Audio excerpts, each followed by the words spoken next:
Hi friends, welcome to my channel Ophthalmology Academy.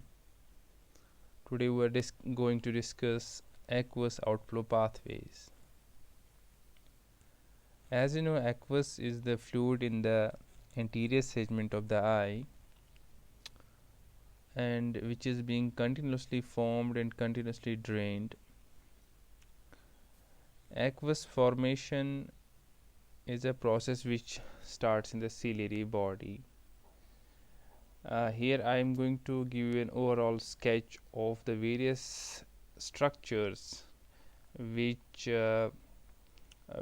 function in the aqueous production and aqueous outflow. This is a sketch of the anterior segment of the eye with cornea shown. This is the anterior chamber, lens, and then iris. These are the veins. I will be explaining them.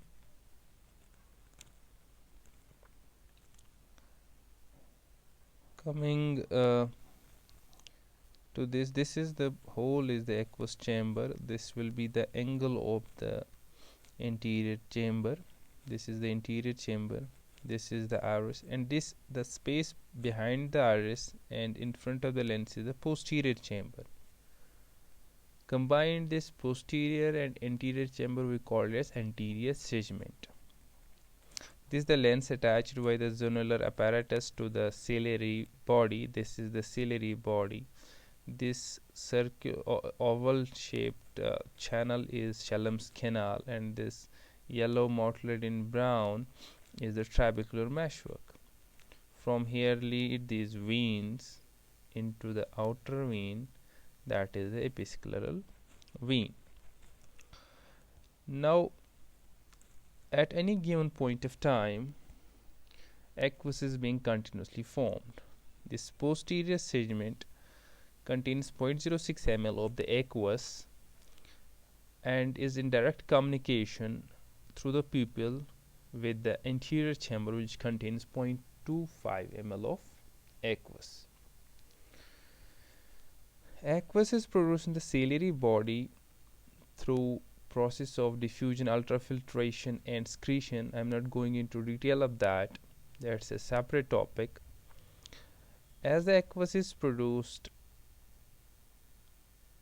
it moves forward through these convolutions, which are called as ciliary processes, which are the main site of aqueous production.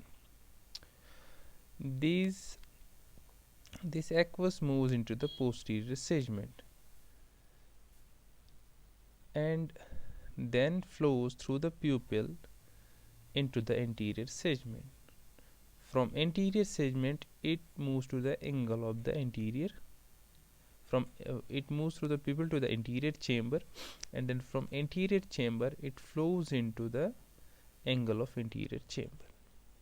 Usually this whole process is a passive one, aided by blinks and ocular pulse, but the main resistance to aqueous outflow occurs here at the inner wall of the Schellem's canal, at the internal at the internal junction between the Schellem's canal and the trabecular meshwork, because the pores are smallest here, so obviously there is higher resistance. So the main rate limiting factor in aqueous outflow is this inner wall of the Schellem's canal. Then from Schellem's canal, the aqueous flows through these channels.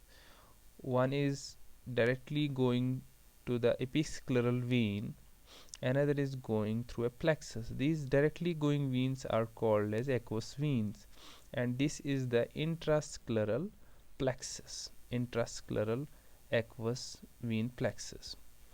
Both of them then directly drain into the episcleral vein, which continues as the anterior ciliary vein.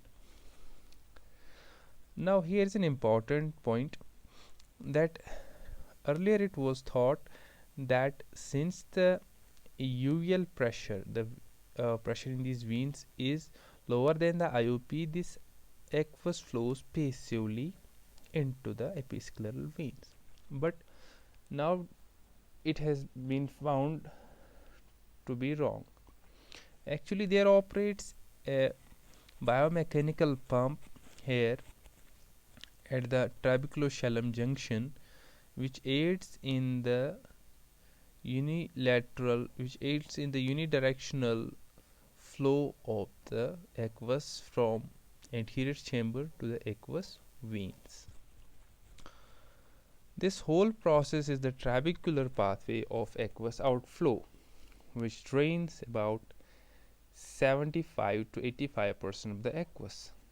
Now the question arises, where does the rest of the aqueous go? The rest of the aqueous, roughly 20%, moves out of the posterior segment into the ciliary body. From ciliary body, it moves into the suprachoroidal space, which is the space between the choroid and the sclera. So it moves in the suprachoroidal space. From the suprachoroidal space, it moves into the choroidal veins. This forms the total pathways of the aqueous outflow. So there are actually two pathways. One is the uvoscleral outflow, that is via the ciliary body, and another one is the trabecular, that is the conventional flow, that is via this pathway. Hope that has helped you. Like and subscribe to my channel Ophthalmology Academy for new videos. Thank you.